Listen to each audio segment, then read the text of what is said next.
सर्वात प्रथम ही मीटिंग बोलवली आणि आम्हा सर्वांना त्याच्यात पार्टिसिपेट करू दिलं, त्याच्याबद्दल आम्ही आभारी आहोत. ही सगळी गोष्ट मला वाटतं हे सगळं व्हायच्या आधीच व्हायला पाहिजे होती, जी अत्यंत मेट्रोवाल्यांनी चुकीची केलेली आहे.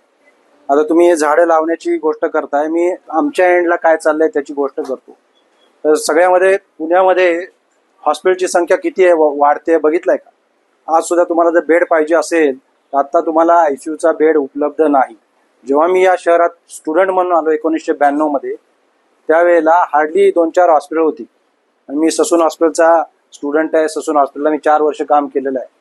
त्यावेळेला हृदयरोगाचं प्रमाण किंवा तुमच्या फुफ्फुसाच्या आजाराचं प्रमाण किंवा तुमच्या किडनीच्या आजाराचं प्रमाण फार कमी होतं. आज तुम्हाला पुण्यामध्ये इतकी कॅन्सरची हॉस्पिटलची गरज का भासायला लागली?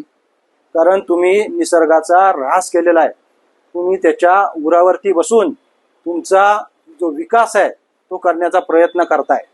आणि हे तुम्हाला कदाचित युरोचा रेट, पैशाचा रेट किंवा तुमच्या मुर्द्यांचा रेट हे तुम्हाला फक्त पैशाच्या गोष्टीत करताय.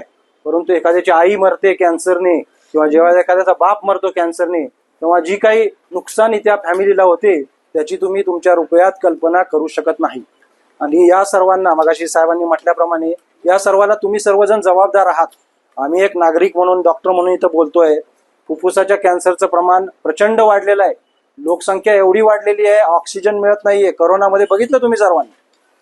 करोनामध्ये जी काही हालत तुमची सर्वांची झाली होती ती लगेच 5 वर्षात विसरून गेला तुम्ही. लाज तरी वाटायला पाहिजे ना तुम्हाला सर्वांना. अत्यंत बेजबाबदारपणे फक्त पैशाच्या बाबतीत तुम्ही गणित करताय, परंतु माणसाच्या मनुष्याच्या जीवनाची किंमत तुम्हा कुणाला राहिलेली नाही. पुणे म्युनिसिपल कॉर्पोरेशन म्हणजे भ्रष्टाचाराचा सगळ्यात मोठा अड्डा आहे आणि मी अनुभवतो. ठीक आहे, म्हणजे काय दाखवेल प्रूव्ह करून थोड्या काळाने. हो, मान्य आहे म्हणजे मान्य करायलाच लागेल. जे काही